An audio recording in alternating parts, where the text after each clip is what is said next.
ಫ್ಲೈಓವರ್ನಿಂದ ಪರಾರಿ ಸಿನಿಮಾದಲ್ಲಿ ನಾವು ನೋಡಿದ್ವಿ ಯಾವ ಸ್ವರೂಪದಲ್ಲಿ ದರೋಡೆ ಮಾಡ್ಕೊಂಡು ಹೋಗುವಂಥದ್ದು, ಬ್ಯಾಂಕ್ ಲೂಟಿ ಮಾಡ್ಕೊಂಡು ಹೋಗುವಂಥದ್ದು, ಅದರಿಂದ ಎಲ್ಲರನ್ನು ಚಮತ್ಕಾರದ ರೀತಿಯಲ್ಲಿ ತಪ್ಪಿಸ್ಕೊಂಡು ಹೋಗುವಂಥದ್ದು, ಇಂಥದ್ದನ್ನೆಲ್ಲ ನಾವು ನೋಡಿದ್ದೀವಿ. ಯಾಕೆಂದರೆ ಅಲ್ಲಿ ಡೈರೆಕ್ಟ್ರ್ ಇರ್ತಾರೆ, ಆ್ಯಕ್ಟ್ರುಗಳಿರ್ತಾರೆ, ಕಟ್ ಆನ್, ಲೈಟ್ಸ್ ಆನ್ ಇವೆಲ್ಲವೂ ಕೂಡ ಇರುತ್ತೆ. ಆದರೆ ಇದು ಸಿನಿಮಾ ಅಲ್ಲ, ಇದು ಬೆಂಗಳೂರಿನಲ್ಲಿ ಹಾಡು ಹಗಲೇ ನಡೆದಿರ್ತಕ್ಕಂಥ ದರೋಡೆ, ಅದು ಕೂಡ 7,11,00,000 ರೂಪಾಯಿಗಳ ದರೋಡೆ. ಮತ್ತು ವಿಶೇಷವಾಗಿ ಕ್ಯಾಶ್ ಸಾಗಿಸುವ ವಾಹನಗಳನ್ನು ನಾವು ಬೆಂಗಳೂರಲ್ಲಿ ನೋಡ್ತಾ ಇರ್ತೀವಿ.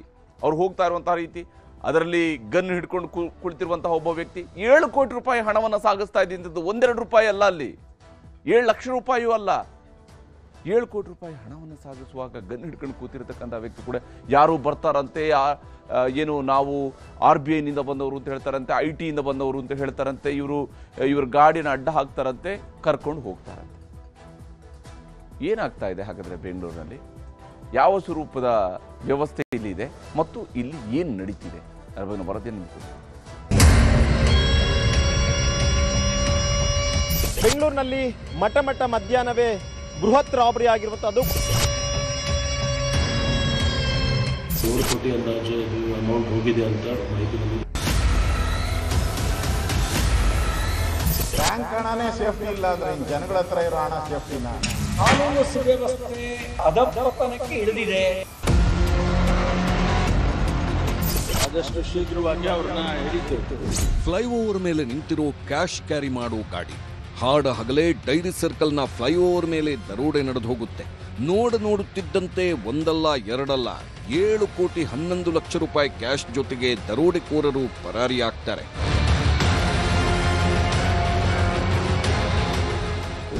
ಧೂಮ್ ಸಿನಿಮಾದ ಸೀರೀಸ್ನಲ್ಲಿ ಹೇಗೆ ಚೋರಿ ಮಾಡೋರು ಪರಾರಿಯಾಗ್ತಾರೆ ಅನ್ನೋದನ್ನ ನೋಡಿ ಥಿಯೇಟರ್ನಲ್ಲಿ ಎಂಜಾಯ್ ಮಾಡ್ತಿದ್ವಿ.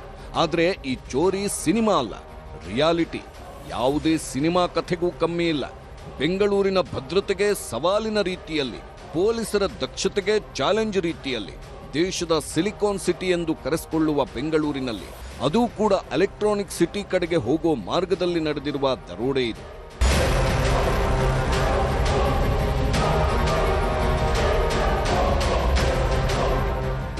ಇದು ಕರ್ನಾಟಕ ಹಿಂದೆಂದೂ ಕಾಣದ, ಕರ್ನಾಟಕ ಪೊಲೀಸರಿಗೆ ಸವಾಲಾಗಿರುವ ದರೋಡೆ.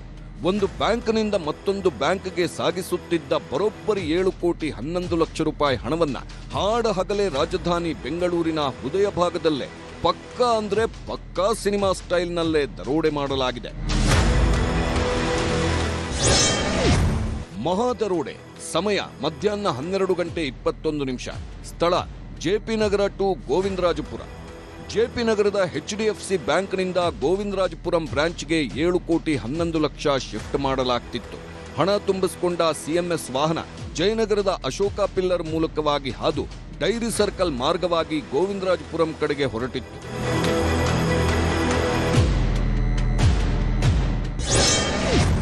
ಮಹಾದರೋಡೆ. ಸಮಯ ಮಧ್ಯಾಹ್ನ 12:29. ಸ್ಥಳ ಲಾಲ್ಬಾಗ್. ಹಣ ಸಾಗಿಸುವ CMS ಕಂಪನಿಯ ವಾಹನ ಲಾಲ್ಬಾಗ್ ಪಕ್ಕದ ರಸ್ತೆಯ ಮೂಲಕ ನಿಧಾನವಾಗಿ ಮುಂದಕ್ಕೆ ಹೋಗ್ತಿತ್ತು. ಇದೇ ಹಣ ಸಾಗಿಸುವ ವಾಹನವನ್ನ ದರೋಡೆಕೋರರಿದ್ದ ಕಾರು ಫಾಲೋ ಮಾಡ್ತಾ ಇತ್ತು. ಲಾಲ್ಬಾಗ್ ರಸ್ತೆಯಲ್ಲಿರುವ ಮನೆಯೊಂದರ CC ಕ್ಯಾಮೆರಾದಲ್ಲಿ ಆ ದೃಶ್ಯ ಸೆರೆಯಾಗಿತ್ತು.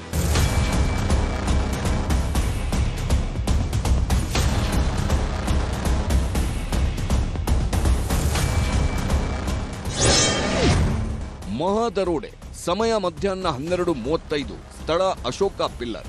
ಅಶೋಕ ಪಿಲ್ಲರ್ ಬಳಿ ಬ್ಯಾಂಕ್ಗೆ ಹಣ ಶಿಫ್ಟ್ ಮಾಡುವಾಗ 7-8 ಮಂದಿ ದರೋಡೆಕೋರರು RBI ಅಧಿಕಾರಿಗಳ ಸೋಗಿನಲ್ಲಿ ಗವರ್ಮೆಂಟ್ ಆಫ್ ಇಂಡಿಯಾ ಬೋರ್ಡ್ ಹಾಕಿಕೊಂಡಿದ್ದ ಇನೋವಾ ಕಾರಿನಲ್ಲಿ ಬಂದಿದ್ದಾರೆ. ಹಣದ ದಾಖಲೆ ಚೆಕ್ ಮಾಡಬೇಕೆಂಬ ನೆಪದಲ್ಲಿ ಹಣ ಇದ್ದ ವಾಹನದಲ್ಲಿದ್ದವರನ್ನ ಇನೋವಾ ಕಾರಿಗೆ ಹತ್ತಿಸಿಕೊಂಡಿದ್ದಾರೆ. ಬಳಿಕ ಡ್ರೈವರ್ಗೆ ಗನ್ ಪಾಯಿಂಟ್ ಇಟ್ಟು ಡೈರಿ ಸರ್ಕಲ್ ಕಡೆ ವಾಹನವನ್ನ ಮೂವ್ ಮಾಡಿಸಿದ್ದಾರೆ. ಈ ಸಂದರ್ಭದಲ್ಲಿ ಹಣ ಹಾಕುವಂತಹ ವೇಳೆಯಲ್ಲಿ ಅಲ್ಲಿದ್ದಂತಹ ಸೆಕ್ಯೂರಿಟಿ ಗಾರ್ಡ್ ಮತ್ತು ಗನ್ ಮ್ಯಾನ್ ಏನಿರ್ತಾರೆ ಆತನನ್ನ ಅಲ್ಲೇ ಇಳಿಸ್ತಾರೆ. ಅಲ್ಲೇ ಇಳಿಸಿದ್ದಾದಂತಹ ಬಳಿಕ ಉಳಿದಂತಹ ಸಿಬ್ಬಂದಿಯವರನ್ನ ಆ ಒಂದು ಇನೋವಾ ಕಾರ್ಗೆ ಹತ್ತಿಸ್ಕೊಂಡ್ಬಿಟ್ಟು ನಿಮ್ಮನ್ನ ಇಂಟ್ರಾಗೇಷನ್ ಮಾಡ್ಬೇಕು ಬನ್ನಿ ಅಂತ ಹೇಳ್ತಾರೆ. ಇಲ್ಲಿ ನೀವು ದೃಶ್ಯದಲ್ಲೂ ಕೂಡ ನೀವು ನೋಡ್ತಾ ಇರಬಹುದು, ಆ ಒಂದು ಗನ್ ಮ್ಯಾನ್ ಬಳಸಿದಂತಹ ಗನ್ ಏನಿತ್ತು ಆ ಒಂದು ಗನ್ ಕೂಡ ಅಷ್ಟೇ ಇದೇ ಒಂದು ವೆಹಿಕಲ್ ನಲ್ಲೇ ಬಿಟ್ಟು ಹೋಗಿದ್ದಾರೆ. ಯಾಕಂದ್ರೆ ಗನ್ ಮ್ಯಾನ್ ಅನ್ನು ಕೂಡ ಅಷ್ಟೇ ನೀನು ಯಾವುದೇ ಕಾರಣಕ್ಕೂ ಬರಂಗಿಲ್ಲ, ಇವ್ರನ್ನ ಇನ್ವೆಸ್ಟಿಗೇಷನ್ ಮಾಡಬೇಕು ಅಂತ ಹೇಳ್ತಾರೆ. ಮಹಾ ದರೋಡೆ, ಸಮಯ ಮಧ್ಯಾಹ್ನ 12:45, ಸ್ಥಳ ಡೈರಿ ಸರ್ಕಲ್ ಫ್ಲೈಓವರ್. ಹಣ ಸಾಗಿಸುತ್ತಿದ್ದ ಕಾರು ಡೈರಿ ಸರ್ಕಲ್ನ ಫ್ಲೈಓವರ್ನ ಮಧ್ಯಭಾಗಕ್ಕೆ ಬರುತ್ತಿದ್ದಂತೆ ಸಿಎಂಎಸ್ನ ಕ್ಯಾಶ್ ಸಾಗಿಸುವ ವಾಹನವನ್ನ ಅಲ್ಲೇ ನಿಲ್ಲಿಸ್ತಾರೆ. ಕ್ಷಣಾರ್ಧದಲ್ಲಿ 7,11,00,000 ರಾಬರಿ ಮಾಡಿ ಅದನ್ನ ಇನೋವಾ ಕಾರಿಗೆ ಶಿಫ್ಟ್ ಮಾಡಿಕೊಂಡು ದರೋಡೆಕೋರರು ಪರಾರಿಯಾಗಿದ್ದಾರೆ.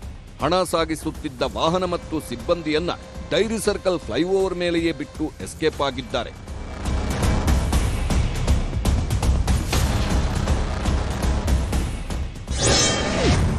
ಮಹಾದರೋಡೆ, ಸಮಯ ಮಧ್ಯಾಹ್ನ 1 ಗಂಟೆ. HDFCಯ ಬ್ರಾಂಚ್ ಮ್ಯಾನೇಜರ್ಗೆ ಫೋನ್ ಬಂದಿದೆ. ಕ್ಯಾಶ್ ಬರುತ್ತೆ ಎಂದು ಕಾಯುತ್ತಿದ್ದ ಮ್ಯಾನೇಜರ್ ಯಾಕೆ ಲೇಟ್ ಆಗಿದೆ ಎಂದು ಪ್ರಶ್ನಿಸುತ್ತಲೇ ಡ್ರೈವರ್ ನಡೆದ ಘಟನೆಯನ್ನ ವಿವರಿಸಿದ್ದಾನೆ. ತಕ್ಷಣ ಪೊಲೀಸರಿಗೆ ಮಾಹಿತಿ ನೀಡಲಾಗಿತ್ತು. ಖಾಕಿ ಪಡೆ ಸ್ಥಳಕ್ಕೆ ದೌಡಾಯಿಸಿದೆ. ಪೊಲೀಸರು ಬರೋ ಹೊತ್ತಿಗೆ ಡೈರಿ ಸರ್ಕಲ್ ಫ್ಲೈಓವರ್ ಮೇಲೆ ಇದ್ದಿದ್ದು ದರೋಡೆಗೆ ಒಳಗಾದ ವಾಹನ ಮತ್ತು ಅದರಲ್ಲಿದ್ದ ಸಿಬ್ಬಂದಿ.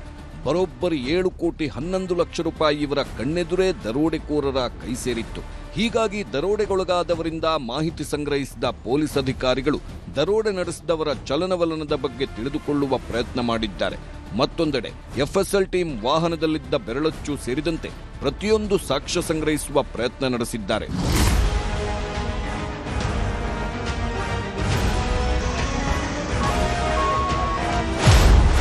ಹಣ ಲೂಟಿಗೆ ಖತರ್ನಾಕ್ ಪ್ಲಾನ್ ಮಾಡಿದ್ದ ದರೋಡೆಕೋರರು ಮೊದಲಿಗೆ ಝೆನ್ ಕಾರಿನಲ್ಲಿ ಎಟಿಎಂ ವ್ಯಾನ್ ಅಡ್ಡಗಟ್ಟಿದ್ದಾರೆ.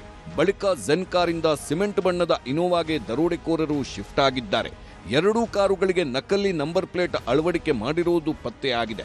ಅಲ್ಲದೆ ಗವರ್ಮೆಂಟ್ ಆಫ್ ಇಂಡಿಯಾ ಅಂತ ಬೋರ್ಡ್ ಕೂಡ ಹಾಕಲಾಗಿತ್ತು.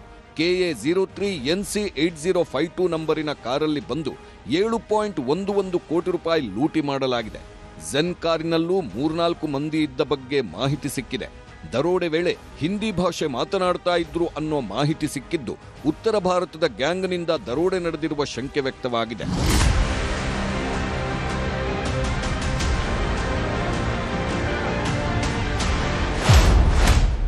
ಹಣ ಸಾಗಿಸುತ್ತಿದ್ದ ಸಿಎಂಎಸ್ ಸಿಬ್ಬಂದಿ ಮೇಲೂ ಅನುಮಾನ. ಮೂವರನ್ನು ವಶಕ್ಕೆ ಪಡೆದು ಪೊಲೀಸರಿಂದ ವಿಚಾರಣೆ. ದರೋಡೆ ನಡೆದಾಗ ಸಿಎಂಎಸ್ ವಾಹನದಲ್ಲಿದ್ದ ಸಿಬ್ಬಂದಿ ಮೇಲೂ ಅನುಮಾನಗಳು ದಟ್ಟವಾಗಿವೆ. ಹೀಗಾಗಿ ಸದ್ಯ ಹಣ ತುಂಬಿದ್ದ ವಾಹನದಲ್ಲಿನ 4 ವಿಚಾರಣೆ ಮಾಡಲಾಗ್ತಿದೆ. ಇವರು ಇದೇ ಹಣ ಸಾಗಿಸುವ ಕಂಪನಿಯಲ್ಲಿ 7-8 ವರ್ಷಗಳಿಂದಲೂ ಕೆಲಸ ಮಾಡುತ್ತಿದ್ದರು ಎಂಬುದೂ ಗೊತ್ತಾಗಿದೆ.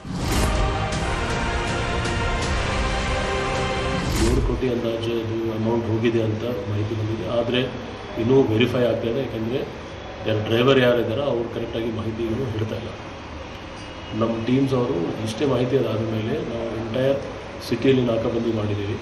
ನಮ್ಮ ಪ್ರಯತ್ನ ನಾವು ಮಾಡ್ತಾಯಿದ್ದೀವಿ. ಫಿಸಿಕಲಿ ಹಿಡಿಲಿಕ್ಕೆ ನಮ್ಮ ಟೀಮ್ಸ್ ಎಲ್ಲ ಕಡೆ ಸ್ಪ್ರೆಡ್ ಔಟ್ ಆಗಿದ್ದಾರೆ.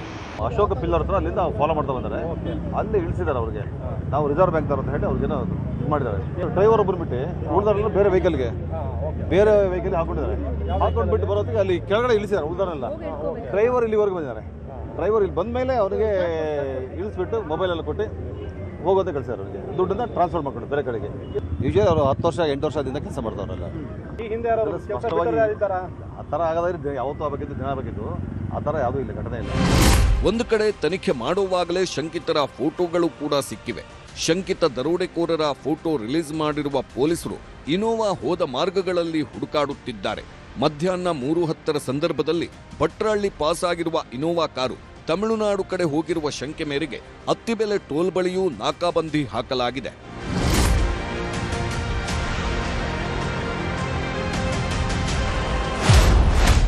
ಹಾಡ ಹಗಲೇ ಕೋಟಿ ಕೋಟಿ ದರೋಡೆ. ಇದೇನಾ ಬ್ರ್ಯಾಂಡ್ ಬೆಂಗಳೂರು? ಬೆಂಗಳೂರಿನಲ್ಲಿ ಇಂಥದ್ದೊಂದು ದರೋಡೆ ನಡೆದಿರೋದ್ರಿಂದ ಸರ್ಕಾರದ ವಿರುದ್ಧ ಪ್ರತಿಪಕ್ಷಗಳು ಮುಗಿಬಿದ್ದಿವೆ. ಬೆಂಗಳೂರಿನಂಥ ಟ್ರಾಫಿಕ್ ಇರುವ ನಗರದಲ್ಲಿ ಹಗಲಲ್ಲಿ ದರೋಡೆ ಮಾಡಿಕೊಂಡು ಹೋಗಿದ್ದಾರೆ. ರಾಜ್ಯದಲ್ಲಿ ಕಾನೂನು ಸುವ್ಯವಸ್ಥೆ ಹದಗೆಟ್ಟಿದೆ. ಲೂಟಿ ದರೋಡೆ ನಡೆಯುತ್ತಿದ್ದು ಇದೇನಾ ನಿಮ್ಮ ಬ್ರ್ಯಾಂಡ್ ಬೆಂಗಳೂರು ಅಂತ ಬಿಜೆಪಿ ನಾಯಕರು ಪ್ರಶ್ನಿಸಿದ್ದಾರೆ. ಹಣವನ್ನ ಲೂಟಿ ಹೊಡೆಯೋರ್ಗು ಏನೋ ಇರ್ಬೇಕು. ಇಲ್ಲ ಅಂದ್ರೆ ಆಡುವಾಗಲೇ ಸಾಧ್ಯನನ್ರಿ. ಅದು ಬೆಂಗಳೂರು ಅಂತ ಟ್ರಾಫಿಕ್ ಅಲ್ಲಿ ವೆಹಿಕಲ್ ಮೂವ್ ಮಾಡಕ್ಕೆ ಕಷ್ಟ. ಸತ್ತೋಗಿದೆ ಈ ಸರ್ಕಾರ. ಪೊಲೀಸ್ ಇಲಾಖೆನೇ ಒಂದು ರೀತಿ ಸತ್ತೋಗಿದೆ. ಈ ಕಾನೂನು ಸುವ್ಯವಸ್ಥೆ ಅನ್ನೋದು ಗಾಳಿಗೆ ತೋರ್ಬಿಟ್ಟಿದೆ. ATM ಅನ್ನೇ ದರೋಡೆ ಮಾಡ್ತಾರೆ ಅಂದ್ರೆ ATM ವಾಹನವನ್ನೇ ದರೋಡೆ ಮಾಡ್ತಾರೆ ಅಂದರೆ ಕಾನೂನು ಸುವ್ಯವಸ್ಥೆ ಎಷ್ಟು ಮಟ್ಟಿಗಿದೆ ಅನ್ನೋದಕ್ಕೆ ಇದೊಂದು ಶಾಂಪಲ್. ದರೋಡೆ, ಜನಾಕ್ರೋಶ, ಪ್ರತಿಪಕ್ಷಗಳ ತರಾಟೆ ಬೆನ್ನಲ್ಲೇ ವಿಧಾನಸೌಧದಲ್ಲಿ ಮಹತ್ವದ ಸಭೆ ನಡೆಸಲಾಗಿದೆ. ಸಿಎಂ ಕಚೇರಿಯಲ್ಲಿ ಗೃಹ ಸಚಿವರ ಜೊತೆಗೆ ಸಿದ್ದರಾಮಯ್ಯ ಸಭೆ ಮಾಡಿದ್ದಾರೆ. ದರೋಡೆ ಹಾಗೂ ನಂತರದ ಬೆಳವಣಿಗೆಗಳ ಮಾಹಿತಿ ಪಡೆದಿದ್ದಾರೆ. ನಂತರ ಮಾತಾಡಿರುವ ಪರಮೇಶ್ವರ್, ದರೋಡೆ ಬಗ್ಗೆ ಮಹತ್ವದ ಲೀಡ್ ಸಿಕ್ಕಿದ್ದು ಪ್ರಕರಣವನ್ನ ಸೀರಿಯಸ್ ಆಗಿ ತೆಗೆದುಕೊಂಡಿದ್ದೇವೆ ಎಂದಿದ್ದಾರೆ. ಇಲ್ಲ, ದರೋಡೆ ಈಗ ನಮಗೆ ಇನ್ಫಾರ್ಮೇಶನ್ಸ್ಗಳು ಸಿಕ್ಕಿದ್ದಾವೆ.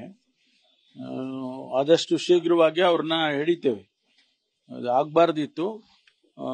ಯಾರು ಇದಕ್ಕೆ ಕಾರಣಕರ್ತರು ಏನು, ಅವರು ಹಣ ತಗೊಂಬಂದು ATMಗಳಿಗೆ ಹಾಕುವಂಥದ್ದು, ಆ ಇನ್ಫಾರ್ಮೇಶನ್ ಹೆಂಗಿತ್ತು, ಯಾರು ಇನ್ಫಾರ್ಮೇಶನ್ ಅವ್ರಿಗೆ ಕೊಟ್ಟಿದ್ದಾರೆ ಮತ್ತು ಅವರಲ್ಲಿ ಯಾರಾದರೂ ಇದ್ದಾರಾ ಇಲ್ವಾ ಗೊತ್ತಿಲ್ಲ ನಮಗೆ. ನಾವು ಸೀರಿಯಸ್ ಆಗಿ ತಗೊಂಡು ಇದನ್ನ ಮಾಡ್ತಾ ಇದ್ದೇವೆ. ವರ್ಷಾರಂಭದಲ್ಲೇ ಅಂದ್ರೆ ಜನವರಿ 16ರಂದು ಬೀದರ್ನಲ್ಲೂ ಇದೇ ಮಾದರಿ ದರೋಡೆಯಾಗಿತ್ತು. SBI ಬ್ಯಾಂಕ್ನ ATMಗೆ ಸಾಗಿಸುತ್ತಿದ್ದ ವಾಹನ ಅಡ್ಡಗಟ್ಟಿ ಲೂಟಿ ಮಾಡಲಾಗಿತ್ತು. ಒಬ್ಬನನ್ನ ಕೊಂದು ಹಣದ ಜೊತೆಗೆ ಹೈದರಾಬಾದ್ಗೆ ಎಸ್ಕೇಪ್ ಆಗಿದ್ದವರನ್ನ ಇದುವರೆಗೂ ಪತ್ತೆ ಹಚ್ಚಲು ಸಾಧ್ಯವಾಗಿಲ್ಲ. ಇನ್ನು ಮಂಗಳೂರಿನ ಉಲ್ಲಾಳದ ಕೋಟೆಕಾರು ಸಹಕಾರಿ ಬ್ಯಾಂಕ್ನಲ್ಲಿ ನಡೆದಿದ್ದ 12 ಕೋಟಿ ರೂಪಾಯಿಗಳ ಹಗಲು ದರೋಡೆ ಪ್ರಕರಣ ಇಡೀ ರಾಜ್ಯಕ್ಕೆ ಭಯ ಹುಟ್ಟಿಸುವಂತೆ ಮಾಡಿತ್ತು. ಮಠ ಮಧ್ಯಾಹ್ನವೇ ಬ್ಯಾಂಕ್ಗೆ ನುಗ್ಗಿದ್ದ ದರೋಡೆಕೋರರು ಕೇವಲ 5 ನಿಮಿಷದಲ್ಲಿ ಹಣದ ಮೂಟೆ ಕಟ್ಟಿಕೊಂಡು ಹೋಗಿದ್ರು. ಇದೀಗ ಬೆಂಗಳೂರು ಸರದಿ.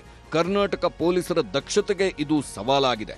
ಆ ಸವಾಲನ್ನ ಹೇಗೆ ಸ್ವೀಕರಿಸಿ ಪ್ರಕರಣ ಭೇದಿಸುತ್ತಾರೆಂದು ಕಾದು ನೋಡಬೇಕಿದೆ.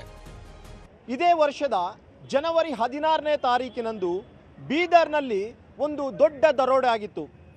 SBI ಬ್ಯಾಂಕ್ಗೆ ಹಣ ತುಂಬಲು ಹೋಗಿದ್ದಂತಹ ವಾಹನವನ್ನು ಅಡ್ಡಗಟ್ಟಿ ಶೂಟೌಟ್ ಮಾಡಿ ಹಣವನ್ನು ದೋಚಿ ಪರಾರಿಯಾಗಿದ್ದರು. ಈ ಗ್ಯಾಂಗ್ನ 1 ತಿಂಗಳಾದಂತಹ ಬಳಿಕ ಹೈದರಾಬಾದ್ನಲ್ಲಿ ಎಡೆಮುರಿ ಕಟ್ತಾರೆ. ಇದಾಗಿದ್ದಂಥ ಬಳಿಕ ಮಂಗಳೂರಿನಲ್ಲೂ ಕೂಡ ಅಷ್ಟೇ ಸಹಕಾರಿ ಬ್ಯಾಂಕ್ಗೆ ನುಗ್ಗಿದಂತಹ ದರೋಡೆಕೋರರು ಬರೀ 5 ನಿಮಿಷದಲ್ಲಿ 12 ಕೋಟಿಯನ್ನು ಲೂಟಿ ಮಾಡ್ಕೊಂಡು ಹೋಗಿದ್ರು. ಈಗ ಬೆಂಗಳೂರಿನ ಸರದಿ. ಬ್ಯಾಂಕ್ನಿಂದ ತರ್ತಿದ್ದಂತಹ ಹಣವನ್ನು ರಾಬರಿ ಮಾಡಿದ್ದಾರೆ. ಒಂದಲ್ಲ ಎರಡಲ್ಲ, ಬರೋಬ್ಬರಿ 7 ಕೋಟಿ 11 ಲಕ್ಷ. ಸದ್ಯಕ್ಕೆ ರಾಬರ್ಸ್ ಹೊರ ರಾಜ್ಯದವರು ಅಂತೇಳಿ ಗೊತ್ತಾಗ್ತಿದೆ. ಈಗ ಬೆಂಗಳೂರು ಪೊಲೀಸರು ವಿಶೇಷ ತನಿಖಾ ತಂಡಗಳನ್ನು ರಚನೆ ಮಾಡಿದರೆ ಈ ಆರೋಪಿಗಳನ್ನು ಪತ್ತೆ ಮಾಡುವಂಥದ್ದು ಈಗ ಬೆಂಗಳೂರು ಪೊಲೀಸರ ಮುಂದೆ ಇರುವಂಥ ಬಹುದೊಡ್ಡ ಸವಾಲು. ಈ ಸವಾಲನ್ನು ಬೆಂಗಳೂರು ಪೊಲೀಸರು ಹೇಗೆ ಭೇದಿಸ್ತಾರೆ ಅನ್ನುವಂಥದ್ದು ನೋಡಬೇಕಾಗಿದೆ. ಕ್ಯಾಮ್ರಾ ಪರ್ಸನ್ ಎಡ್ವಿನ್ ಜೊತೆ ಮಂಜುನಾಥ್, ನ್ಯೂಸ್ 18 ಬೆಂಗಳೂರು.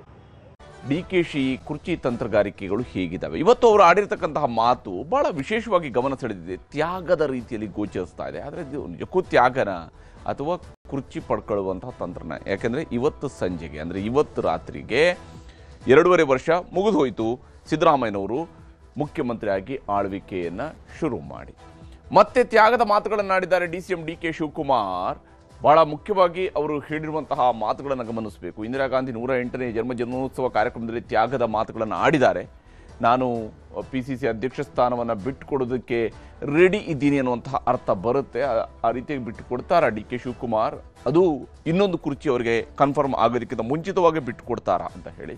ಶ್ರಮಕ್ಕೆ ಫಲ ಸಿಗುತ್ತೆ, ಭಕ್ತಿಗೆ ಫಲ ಇದೆ ಅನ್ನುವಂತಹ ವಿಶ್ವಾಸವನ್ನು ಶಿವಕುಮಾರ್ ಅವರು ಹೇಳಿದ್ದಾರೆ. ಶ್ರಮದ ಫಲ ನವೆಂಬರ್ 20ರ ನಂತರ ಸಿಗುತ್ತಾ ಹಾಗಾದರೆ ಅನ್ನುವಂಥದ್ದು ಇರುವ ಕುತೂಹಲ ಅಷ್ಟೇ. ಖುಷಿ ಪಡೋರು, ಅಳೋರು, ದುಃಖ ಪಡೋರು ಇದ್ದೇ ಇರ್ತಾರೆ ಅಂತೇಳಿ ತಾವು ಹೈಕಮಾಂಡ್ ಭೇಟಿಗೆ ಅವಕಾಶ ಸಿಗಲಿಲ್ಲ ಅನ್ನುವಂಥ ವಿಚಾರಗಳಿಗೆ ಸಂಬಂಧಪಟ್ಟಂತೆ ಈ ಉತ್ತರವನ್ನು ಕೊಟ್ಟಿದ್ದಾರೆ ಅವರು. ಖುಷಿ ಪಡೋರು, ಅಳೋರು, ದುಃಖ ಪಡೋರು ಇದ್ದೇ ಇರ್ತಾರೆ, ಆದರೆ ಅವರ ಇಚ್ಛೆಯಂತೆ ಮಾಡಲಿ, ಎಲ್ಲರೂ ಖುಷಿಯಾಗಿರಲಿ ಅಂತೇಳಿ ಟಾಂಗ್ ಕೊಟ್ಟಿದ್ದಾರೆ. ಎಲ್ಲರೂ ಖುಷಿಯಾಗಿದ್ದರೆ ನಾನು ಖುಷಿಯಾಗಿರ್ತೀನಿ ಅಂತೇಳಿ ಹೇಳಿದ್ದಾರೆ. ವಿಶೇಷವಾಗಿ ಮೀಡಿಯಾದವ್ರಿಗೂ ಕೂಡ ಹೇಳಿದ್ದಾರೆ. ನಾನು ಇಲ್ಲಿ ಇರ್ತೀನೋ ಅಥವಾ ಇಲ್ವೋ ಅನ್ನುವಂಥದ್ದು ಮುಖ್ಯ ಅಲ್ಲ ಅನ್ನುವ ಅಂಶವನ್ನು ಹೇಳೋದ್ರ ಮೂಲಕವಾಗಿ, ಅಂದರೆ PCC ಅಧ್ಯಕ್ಷ ಸ್ಥಾನವನ್ನು ಕೂಡ ಬಿಟ್ಕೊಡೋಕ್ಕೆ ನಾನು ರೆಡಿ ಇದ್ದೀನಿ ಅನ್ನುವಂಥ ರೀತಿಯಲ್ಲಿ ಮಾತನಾಡಿದ್ದಾರೆ. 2028ಕ್ಕೆ ಮತ್ತೆ ಕಾಂಗ್ರೆಸ್ ಅಧಿಕಾರಕ್ಕೆ ಬರಬೇಕು ಅನ್ನುವಂಥದ್ದೇ ನಮ್ಮ ಉದ್ದೇಶ. 2028ಕ್ಕೆ ಕಾಂಗ್ರೆಸ್ನ ಅಧಿಕಾರಕ್ಕೆ ತರ್ತೀನಿ, ಈ ಮಾತನ್ನು ಅವರು ಹಿಂದಿನಲ್ಲೂ ಕೂಡ ಹೇಳ್ತಾ ಇದ್ದಾರೆ. ಮತ್ತು ಅದು ಪಕ್ಷದ ಅಧ್ಯಕ್ಷರಾಗಿ ಅವರ ಗುರಿಯೂ ಕೂಡ. ಆ ವಿಚಾರದಲ್ಲಿ ಯಾವುದೇ ಅನುಮಾನಗಳಿಲ್ಲ. ಬೇರೆಯವರಿಗೆ ಅವಕಾಶ ಮಾಡಿಕೊಡ್ಬೇಕು, ಕಾರ್ಯಕರ್ತರ ಸ್ವಾಭಿಮಾನಕ್ಕೆ ಧಕ್ಕೆ ಬರಬಾರ್ದು ಅನ್ನುವಂತಹ ಮಾತುಗಳನ್ನು ಕೂಡ ಹೇಳಿದ್ದಾರೆ. ಯಾರೂ ಎಲ್ಲೂ ಕೂಡ ಪರ್ಮನೆಂಟ್ ಆಗಿರೋದಕ್ಕೆ ಸಾಧ್ಯ ಇಲ್ಲ ಅನ್ನುವಂಥದ್ದು ಅವ್ರಿಗೂ ಕೂಡ ಗೊತ್ತಿದೆ. ಯಾರೂ ಎಲ್ಲೂ ಶಾಶ್ವತ ಅಲ್ಲ, ನಾನು ಓಡಿ ಹೋಗೋ ಮನುಷ್ಯ ಅಲ್ಲ ಅನ್ನುವಂತಹ ಸ್ಪಷ್ಟನೆಯನ್ನು ಕೂಡ ಕೊಟ್ಟಿದ್ದಾರೆ. ನಾನು ಎಲ್ಲೂ ಕೂಡ ಓಡಿ ಹೋಗೋದಿಲ್ಲ ನಾನು, ಹಾಗೂ ಯಾರು ಯಾವುದಕ್ಕೂ ಶಾಶ್ವತ ಅಲ್ಲ. DCM ಅನ್ನೋಂಥದ್ದು ಶಾಶ್ವತ ಅಲ್ಲ, ಅದು CM ಆಗಬಹುದು. CM ಅನ್ನೋಂಥದ್ದು ಶಾಶ್ವತ ಅಲ್ಲ, ಮಾಜಿ CM ಕೂಡ ಆಗಬಹುದು ಅನ್ನುವಂಥದ್ದು ಆಗಬಹುದು. ಆ ರೀತಿಯೂ ಕೂಡ ಅದನ್ನು ಅರ್ಥೈಸ್ಬೋದು, ಆ ರೀತಿಯಾಗಿ ವಿವರಿಸ್ಬೋದು. ಆದರೆ ಇಲ್ಲಿರುವಂಥದ್ದು ಶಿವಕುಮಾರ್ ಅವರ ಈ ಮಾತುಗಳು ಮತ್ತು ಈ ಮಾತಿನ ಉದ್ದೇಶ ಏನಿತ್ತು, ಯಾವ ಸ್ವರೂಪದಲ್ಲಿ ಅವರು ಈ ವಿಚಾರಗಳನ್ನು ಹೇಳಿದ್ದಾರೆ ಅನ್ನುವಂಥದ್ದು ಕೂಡ ನಾವು ಗಮನಿಸಬೇಕಾಗಿರುವಂಥದ್ದು. ಶಿವಕುಮಾರ್ ಅವರ ಮಾತುಗಳನ್ನು ವಿಶೇಷವಾಗಿ ಇಲ್ಲಿ ಶಿವಕುಮಾರ್ ಅವರು ಹೇಳಿರ್ತಕ್ಕಂತಹ ಮಾತುಗಳನ್ನು ನಾವು ಗಮನಿಸಬೇಕಾಗಿರುವಂಥದ್ದು. ಮತ್ತು ಅದರಲ್ಲಿ ಬಹಳಷ್ಟು ಒಳಾರ್ಥಗಳಿದ್ದಾವೆ, ಒಗಟಿನ ರೀತಿಯಲ್ಲೂ ಕೂಡ ಭಾಸವಾಗುತ್ತೆ. ಮಾತನ್ನು ತೋರಿಸ್ತಾರೆ. ಇಲ್ಲೋ ಅದು ಬೇರೆ ವಿಚಾರ. ಬಟ್ 100 ಕಚೇರಿ ಯಾರು ನನ್ನ ಕಾಲದಲ್ಲಿ ಮಾಡಿ ಹೋಗ್ಬೇಕು ಅನ್ನೋ ದೃಷ್ಟಿಯಿಂದ ಎಲ್ಲ ಪರ್ಮನೆಂಟ್ ಆಗಿ ಒಂದ್ ನಿಮಿಷ, ನಾವು ಪರ್ಮನೆಂಟ್ ಆಗಿ ಇರಕ್ ಆಗಲ್ಲ. I am telling you, already 5 ವರ್ಷ ಆಗಿದೆ. ಇನ್ನು ಮಾರ್ಚ್ ಬಂತು ಅಂದ್ರೆ 6 ವರ್ಷ ಆಗ್ತದೆ. ಬೇರೆಯವ್ರಿಗೆ ಅವಕಾಶ ಮಾಡಿಕೊಡ್ಬೇಕು.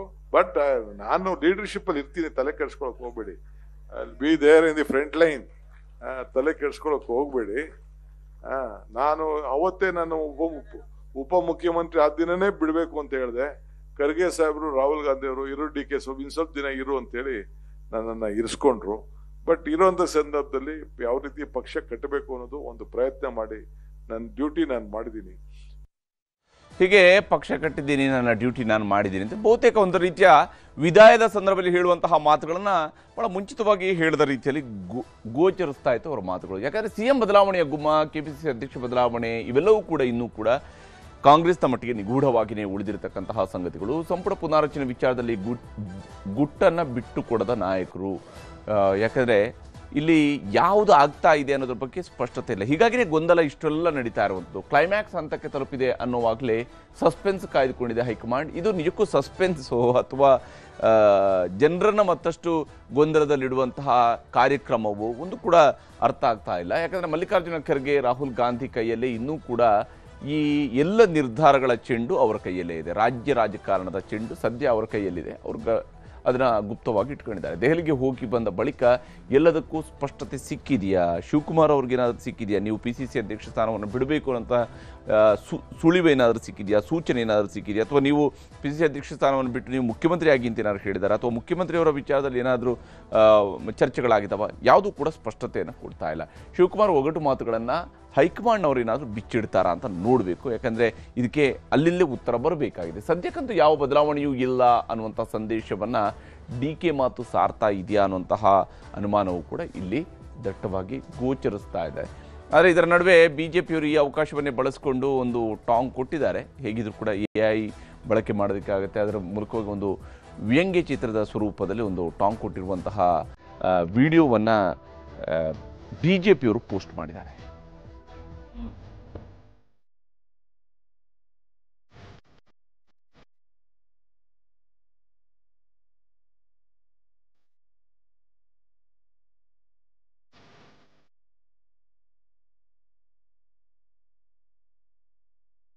ಹೀಗೆ ವ್ಯಂಗ್ಯ ವಿಡಿಯೋದ ಮೂಲಕವಾಗಿ ಅವರು ಪೋಸ್ಟ್ ಮಾಡ್ತಾ ಇದ್ದಾರೆ. BJPಯವರು ಕಾಂಗ್ರೆಸ್ನಲ್ಲಿ ಎಷ್ಟು ಗೊಂದಲಗಳಿದ್ದಾವೋ ಆ ಗೊಂದಲ ಜಾಸ್ತಿ ಆದಷ್ಟು BJPಗೂ ಕೂಡ ಅನುಕೂಲ ಆಗುತ್ತೆ ಅನ್ನೋಂಥ ರಾಜಕೀಯ ಲೆಕ್ಕಾಚಾರ ಇದ್ದೇ ಇರುವಂಥದ್ದು.